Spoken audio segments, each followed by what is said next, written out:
বিশ্বাস মশাই, এ আপনি কি বলছেন? বরকে উঠিয়ে নিয়ে যাবেন মানে?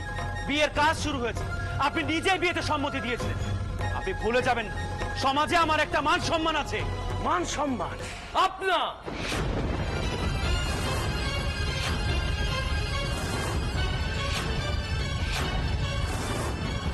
এতই যদি মান সম্মান জ্ঞান, তাহলে মিথ্যে বলে আমাদের ঠকিয়েছিলেন কেন?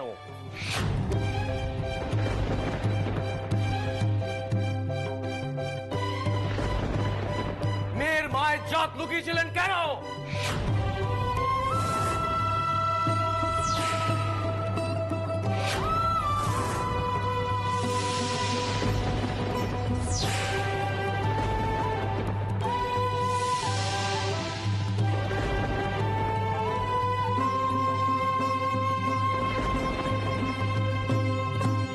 দাসমশাই, আমি সবর্ণে বিবাহ স্থির করেছিলাম, কিন্তু কোনো কৈবর্ত নারীর কন্যাকে পুত্রবধূ করতে চাইনি।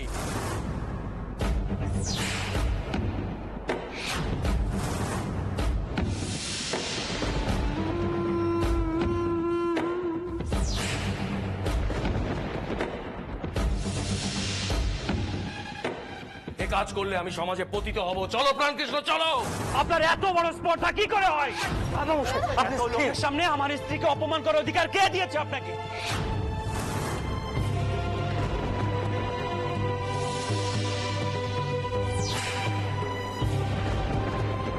আপনি কি বিয়ে দেবেন না? এ বিয়ে আমি দেব না।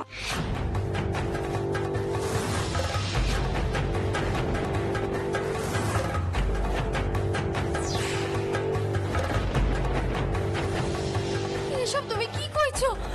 মেয়েটা যে নগ্ন মুষ্ট হবে। হোক,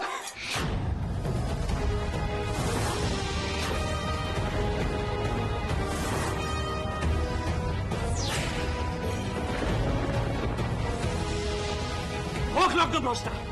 আমার মেয়ের সব দায়িত্ব আমার, কিন্তু রানীর অপমান আমি কিছুতেই সহ্য করব না।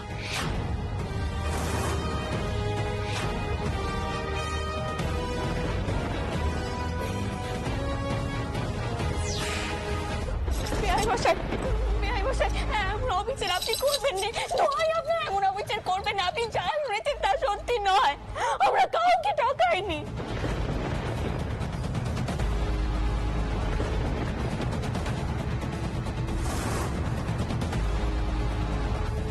প্রাণকৃষ্ণ,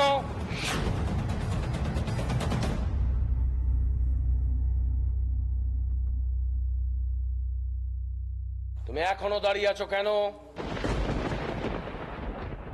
আমার কথা তোমার কানে যায়নি?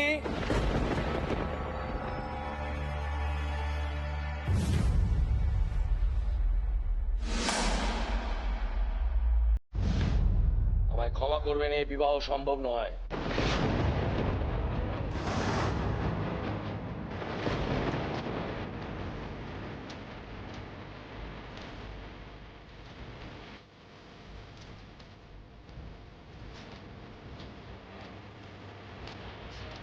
চলে আসো প্রাণকৃষ্ণ।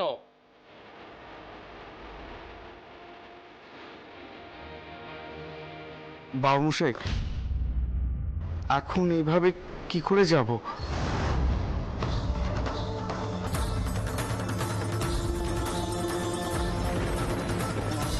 রানী, তুমি কেন নিচু হচ্ছ বলো তো?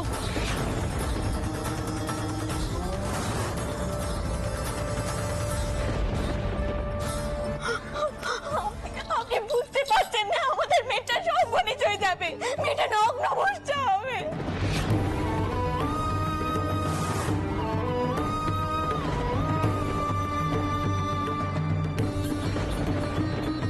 দেখুন বিশ্বাস মশাই, ছোট মুখে হয়তো বড় কথা হবে, কিন্তু আমার মনে হচ্ছে আপনার উপরে চাপ সৃষ্টি করা হচ্ছে। সমাজ আপনার উপরে চাপ সৃষ্টি করছে।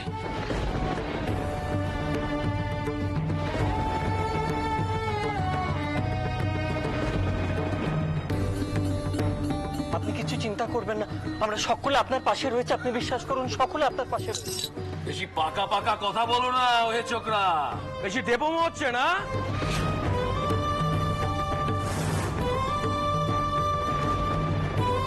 যারা এমন লোক ঠকিয়ে বিয়ে দেয়, তারা থাকবে আমার পাশে। কোনো প্রয়োজন নেই রামকৃষ্ণ চলো। কি করছো? আমি হতবাক হচ্ছি যে এত কিছু হওয়ার পরেও তুমি চুপ করে আছো।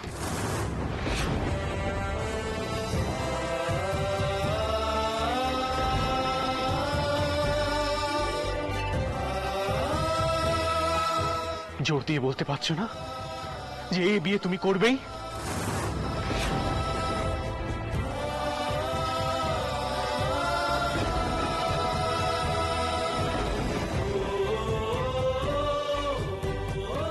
দায়িত্ব নিতে চলেছিলেন এক ভদ্র কন্যার, এই তার নমুনা?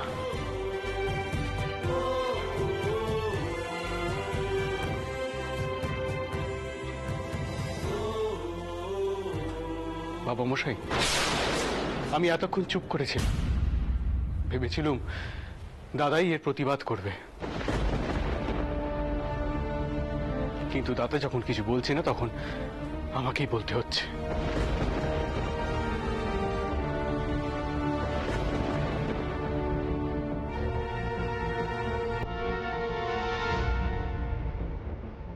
এ বিয়ে হবেই।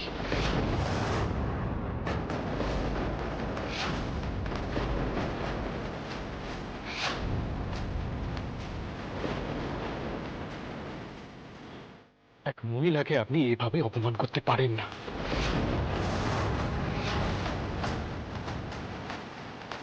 সব জেনে শুনে আপনিই মত দিয়েছেন। পাকা কথা একদিনে হয়নি, অনেক দিন ধরে হয়েছে।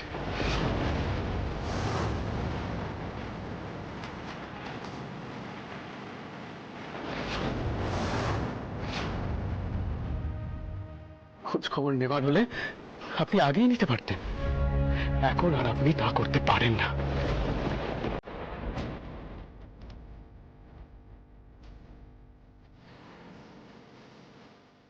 আর যদি ধরেও নি আপনার মনে কোনো দ্বিধা ছিল, তাহলে তা আগে বলেননি কি?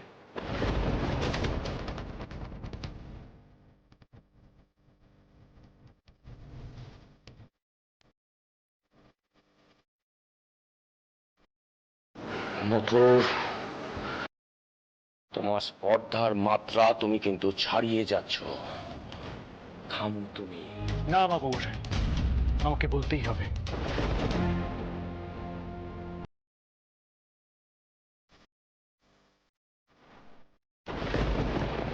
দয়া করে এমন মেরুদণ্ডহীনতায় ভুগবেন না। পুণ্যের কথা না শুনে নিজে যা সিদ্ধান্ত নিয়েছেন তার উপর ভরসা রাখুন।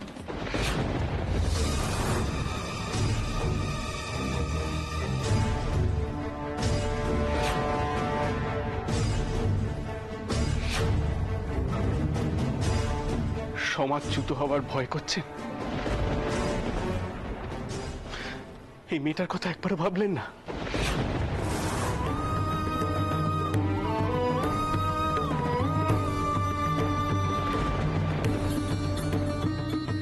সমাজের ভয় পেয়ে একটা মেয়ের এত বড় সর্বনাশ করবে?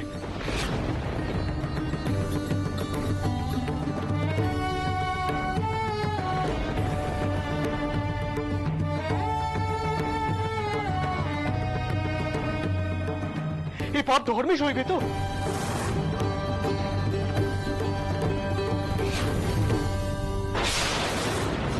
রঙ্গার অর্বাচীন, বাপের মুখের ওপর কথা বলার শিক্ষা তুমি কাদার কাছ থেকে পেয়েছো।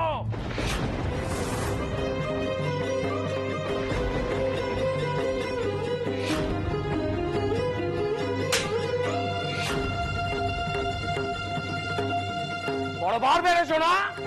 বাপের মুখের ওপর কথা কে দিয়েছে? কে দিয়েছে তোমাকে?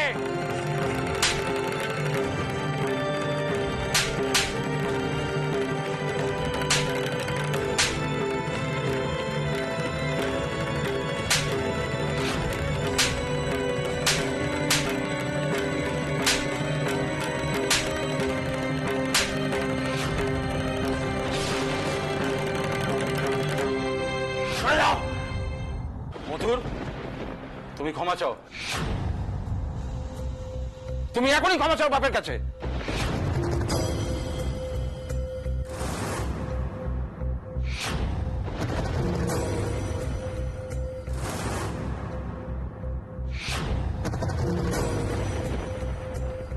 না মামা,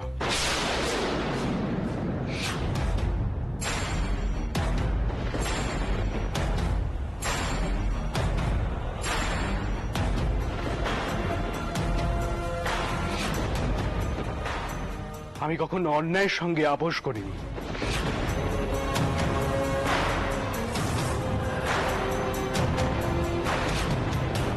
তাই ক্ষমা চাওয়ার কোনো প্রশ্নই ওঠে না। এই তোমার শেষ কথা?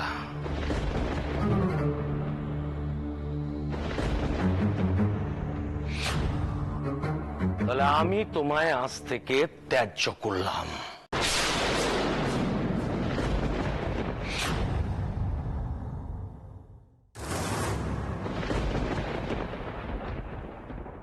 আজ থেকে তুমি আমার ত্যায্য পুত্র।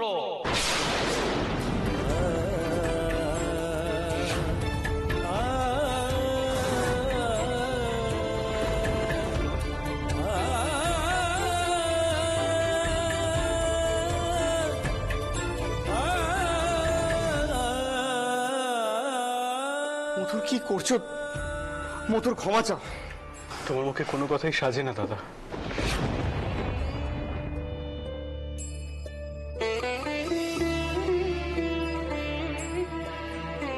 যে কাজ তোমার করার ছিল তা আমি করতে বাধ্য হচ্ছি।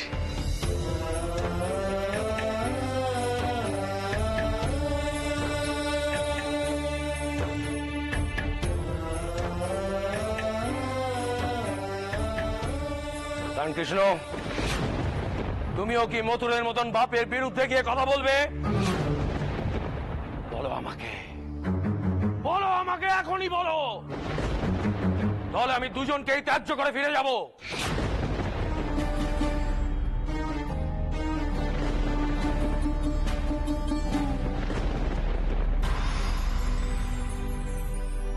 এই মুহূর্তে অবশ্যই আপনি শান্ত হন, আপনি শান্ত হন। আমি আপনার বিরুদ্ধে কিভাবে?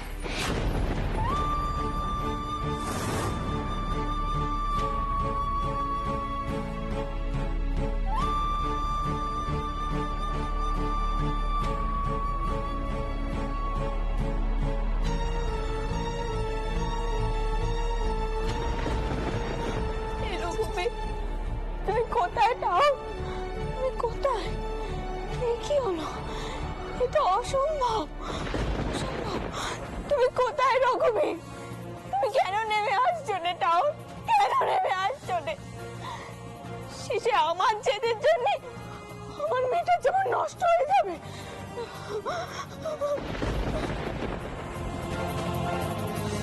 চলো।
কিচ্ছুটি হতে দেবো না, কিচ্ছুটি না। চোখ খোল না মা, মা একটিবার চোখ খোল না। অমন করে চোখ খোল বললেই চোখ খুলবে না। ওর চোখে মুখে জলে ঝাপটা দিতে হবে, তবে হুঁশ ফিরবে। দাও ছোট বৌমা, ভালো করে চোখে মুখে জলে ঝাপটা দাও। হ্যাঁ, ঠিক হুঁশ ফিরবে, ঠিক। শোন, তোরা কবরেজ মশাইকে এক্ষুনি খবর পাঠানোর ব্যবস্থা কর। আমি এক্ষুনি দাদাকে বলছি কবরেজ মশাইকে ডাকতে। ও দিদি অনেকক্ষণ তো হয়ে গেল গো, করুণা এখনো চোখ খুলছে না কেন? চোখ খুলে বা কি করবে বল দেখি? চোখ খুললেই তো বুঝতে পারবে যে ওর কত বড় সন্দেশ হয়ে গেছে। আমি এতক্ষণ মুখে কুলু পেটেছিল, কিন্তু এখন কথা কানা বলতে বাধ্য হচ্ছি। তারা তো কখনো কোনো কালে বউয়ের দোষ দেখতে পায়নি। সারাক্ষণ বউয়ের কথায় ওটা বসা করে। এ নিয়ে সংসারে কম বিপত্তি ঘটেছে? হ্যাঁ, আমার দাদাটা মরতে মরতে বেঁচেছে, তবু এই বউয়ের শিক্ষা হয়নি। বলি গুরুদেব যখন কয়েছিল যে এই বিয়েতে বাধা আছে, তখন একবারে সাবধান হলে না কেন বউ? হ্যাঁ, আর মা তোমাকেও বলি আরি, হ্যাঁ তুমি তো এখনো মাথার ওপর আছো নাকি? হ্যাঁ, তোমার কথাও কেউ শোনে নে। ছোট খুকি, এখন এসব কথা বলে এখানে গোল কেন বাঁধাচ্ছিস বল দেখিনি? এখন কি এসব কথা আলোচনা করার সময় এটা? এই এই তোমার দোষ মা, জানো তো, এই তোমার দোষ। হ্যাঁ, সবটাতে তোমার ভালো মানুষই। হ্যাঁ, সবকিছু তুমি রেখে রেখে রাখার চেষ্টা করো। হ্যাঁ, এইভাবে সমস্যা মেটে নে মা। তোমার অনেক আগে করা হওয়া উচিত ছিল। তুমি রাস আলগা দিয়েছিলে বলে আজ মার বংশে এমন দিন এলো মা।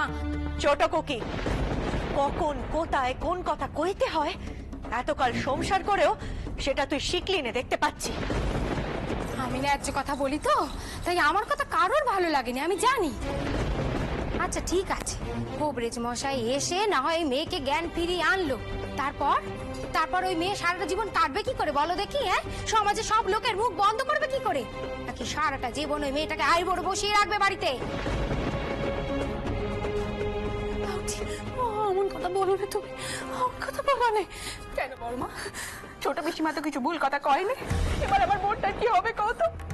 মাও তো চিরকাল রঘুনাথের উপর বিশ্বাস করে এসেছে। এবার রঘুনাথ কি করলে?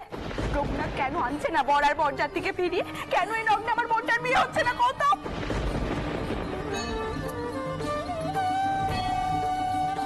ঠিক কইছে, ভদ্র একটা ঠিক কথা কইছে। আমাকে বরদার থেকে ফিরিয়ে আনতেই হবে, এ আমার কাজ, ফিরিয়ে আনতেই হবে। রঘুবীর তো আমাকে ইশারা দিয়েছিলেন, তেনার ইশারা পেয়ে তো আমি কারোর কথা না শুনে বিয়েতে মত দিয়েছিল। কিন্তু আমাকে বেরাতে পারবেন না বেরাতে। আমাকে যেতেই হবে বরদার থেকে ফিরিয়ে আনতে। মা, বউ কি করছিস? কি বউ, দাঁড়া আমার কথা। কুমারী জামা, তুমি দাঁড়াও। কি করে মা?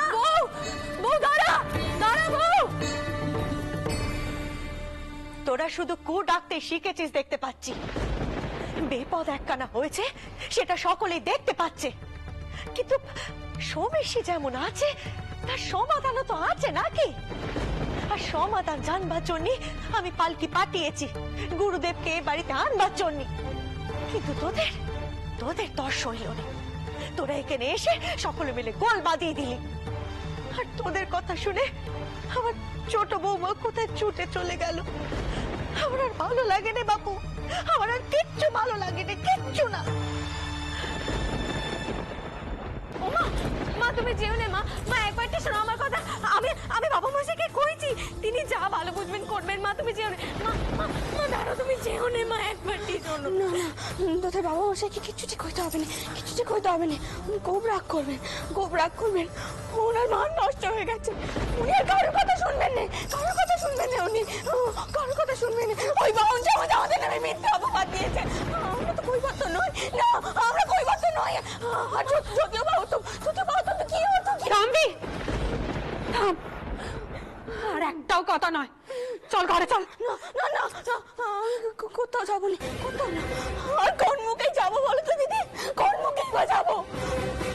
আমার জন্য আমার মেয়েটার জীবনটা নষ্ট হয়ে গেল আমার মেয়েটার জীবনটা। সত্যি তো, লগ্ন বস্তায় মেয়েকে কে বিয়ে করবে? কেউ তো বিয়ে করবে না। ওর মাথায় সিঁদুরটুকু উঠলো না, যে সারাটা জীবন স্বামী স্মৃতিটুকু নিয়ে কাটিয়ে দেবে। তাও তো হলো না। ও দিদি জানো তো, আমি করুণার মনের মতো বর ঘর সব দিতে চেয়েছিলাম। তুমি বিশ্বাস করো? আমি সব দিতে চেয়েছিলাম, বর ঘর সব দিতে চেয়েছিলাম। আমি জানি। তুই চুপ কর, সবই তো কপালের মেয়ে। এরকমই কি করবে না, কি করলে